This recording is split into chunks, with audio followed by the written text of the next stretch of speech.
Ditetapkan sebagai tersangka, KPK sebelumnya telah melakukan pemanggilan sebanyak 2 kali, yaitu tanggal 14 dan tanggal 21 Juli 2022, namun yang bersangkutan tidak hadir dan betul ada surat yang diajukan kepada KPK dengan alasan pra-peradilan.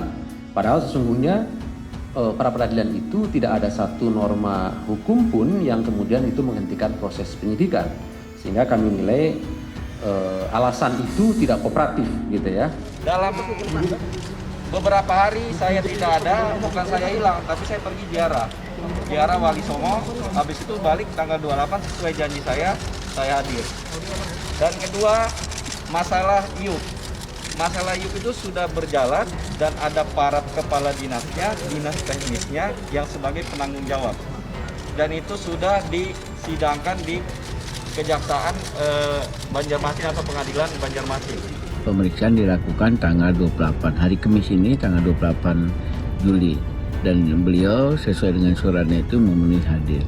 Tentu itu menunjukkan bahwa Pak Mardhani Maming ini kooperatif terhadap proses penegakan hukum yang dilakukan oleh KPK. Dia hadir dan akan menjalani proses hukum yang tahapan selanjutnya yang akan dilakukan oleh KPK. Ketika berbicara soal penyelidikan, penyidikan masih memungkinkan belum ada penetapan tersangka. Tapi kalau di KPK sudah masuk dalam tahap penyelidikan, maka mereka sudah mencari alat bukti. Maka dari itu, tatkala perkara naik pada proses penyidikan, biasanya sudah ada penetapan tersangka. Untuk proses penyidikan dilakukan upaya paksa penahanan bagi tersangka MF oleh tim penyidik selama 20 hari pertama terhitung mulai hari ini tanggal 28 Juli 2022 sampai dengan tanggal 16 Agustus 2022 di rutan KPK pada Pom dan Jaya Guntur. Ada beberapa kesaksian dalam proses persidangan tersebut yang mengatakan ada duga aliran dana ke 2 perusahaan yang diduga terafiliasi dengan 2 orang yang saat ini dicegah oleh KPK. Salah satunya adalah saudara Mami. Sidang korupsi tambang Mardhani Maming didakwa terima 118 miliar rupiah. Pengadilan Tindak Pidana Korupsi pada Pengadilan Negeri Banjarmasin mulai menyidangkan dugaan korupsi dengan terdakwa Mardhani H. Maming untuk Mardhani Maming. Kamis 10 November 2022, 5 orang majelis hakim menyidangkan perkara bebas Bupati Tanah Bumbu dan Bendahara Umum PBNU itu secara virtual. Dalam surat dakwaan Jaksa Penuntut Umum KPK, terdakwa Mardhani H. Maming disebut menerima uang sebanyak total 118 miliar rupiah secara bertahap lewat pembayaran tunai dan transfer antar bank. Penerimaan uang itu setelah Mardhani H. Maming membantu peralihan IUP batubara dari PT Bangun Karya Pratama Lestari kepada PT Prolindo Cipta Nusantara pada medio 2011. Dugaan suap dan gratifikasi. Menurut Budi, terdakwa Mardhani didakwa 2 pasal atas dugaan suap dan gratifikasi. Pasal 12 huruf B junto pasal 18 UU nomor 20 tahun 2001 tentang pemberantasan tindak pidana korupsi. Dakwaan kedua pasal 11 huruf B junto pasal 18 UU pemberantasan tindak pidana korupsi. Menurut dia, peralihan IUP ini melanggar ketentuan pasal 93 ayat 1 UU nomor 4 tahun 2009 tentang pertambangan mineral dan batu bara. Atas perbuatan itu, kata Budi, terdakwa Mardhani Maming memiliki motif untuk membentuk 2 perusahaan, PT PAR dan PT TSP. Lalu kedua perusahaan ini bekerja sama dengan perusahaan milik Henry Sutio. Ex-Direktur Utama PT PCN, Henry Sutio, telah meninggal dunia pada Juni 2021. Selain itu, perjanjian sempat diganti beberapa kali sehingga penerimaan uang selalu melalui PT TSP dan PT PAR. JPU KPK akan menghadirkan 43 saksi dan 3 orang ahli untuk menggali dugaan korupsi tersebut.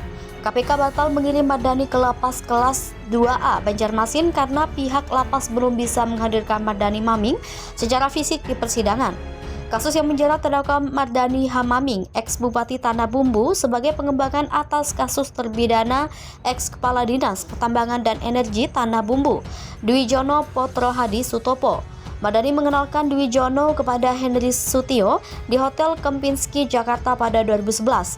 Pertemuan itu bermaksud memuluskan peralihan IUP batubara dari PT BKPL ke PT PCN. Puluhan orang demo KPK minta Anies Baswedan ditetapkan jadi tersangka. Puluhan orang melakukan demo di depan gedung Komisi Pemberantasan Korupsi atau KPK RI di Jalan Kuningan Persada, Jakarta Selatan. Mereka meminta agar Gubernur DKI Jakarta Anies Baswedan dijadikan tersangka karena dinilai telah korupsi di penyelenggaraan Formula E. Pantauan Times Indonesia, mereka datang ke gedung lembaga anti rasuah di sekitar pukul 14.30 siang menggunakan kaos oranye sembari membentangkan spanduk bertuliskan "Dukung KPK bongkar anggaran DKI". Koordinator demo Marlin Bato mengatakan pihaknya menilai kinerja KPK RI lemah dalam mengusut kasus-kasus besar, terutama kasus Formula E.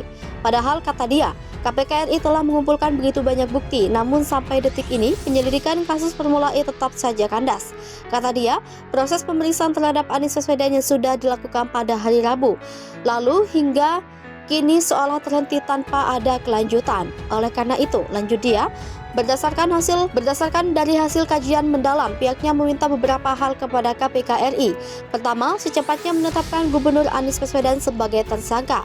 Kedua, KPK RI sebagai lembaga ad hoc yang dibentuk atas amanat reformasi harus bekerja secara independen dan transparan tanpa terpengaruh oleh intervensi dari manapun untuk mempercepat penanganan kasus Formula E. Sebelumnya, Anies Baswedan sendiri sudah mempersilahkan pelapor dan KPK RI membuktikan bila memang dirinya melakukan korupsi di penyelenggaraan Formula E. Namun ia menegaskan bahwa dirinya tidak pernah melakukan keculasan tersebut. Mantan Rektor Universitas Paramadina itu menyatakan penyelenggaraan Formula E sudah dilakukan dengan aturan yang sudah ditentukan. Oleh karena itu, lanjut mantan Menteri Pendidikan dan Kebudayaan itu, pelapor jangan meminta dirinya untuk membuktikan korupsi karena itu bukan tugasnya. Nah, kata dia, jika pelapor atau penuduh tidak bisa memberikan bukti soal tuduhan tersebut, Anies meminta segera batalkan hal tersebut. Anies Baswedan pun mengatakan bahwa dirinya masih percaya kepada KPK RI. Ia yakin lembaga anti rasuah ini masih memiliki integritas. Saat ditanya apakah kasus penyelenggaraan Formula E ini ada kaitannya dengan Pilpres 2024, Anies mengatakan masyarakat bisa menilainya sendiri. Anies Baswedan resmi capres, KPK lanjut usut dugaan korupsi Formula E. Komisi Pemberantasan Korupsi memastikan penanganan kasus dugaan korupsi penyelenggara Formula E di DKI Jakarta tetap berlanjut. Kepala Bagian Pemberitaan KPK Ali Fikri menyatakan proses hukum tidak terpengaruh oleh dinamika politik yang terjadi. Komisi juga tidak terpengaruh dengan deklarasi Gubernur DKI Jakarta Anies Baswedan sebagai capres dari Partai Nasional Demokrat. Ali mengatakan hingga saat ini Komisi Anti Rasuah terus mendalami dugaan kasus korupsi tersebut. Hal itu merupakan tindak lanjut atas pengaduan yang disampaikan masyarakat. Menurut Ali, KPK saat ini masih mengumpulkan informasi dalam penanganan kasus. Sesuai ketentuan dalam proses internal Komisi Anti Rasuah, penanganan perkara mencakup ekspos atau gelar perkara. Ia memastikan setiap penanganan kasus di KPK berdasarkan kecukupan alat bukti. Ali mengatakan KPK sangat menyayangkan adanya opini yang menyebut pimpinan KPK memaksakan penanganan kasus Formula E. Padahal gelar perkara dilakukan secara terbuka dalam memberikan kesempatan semua pihak untuk menyampaikan pendapatnya.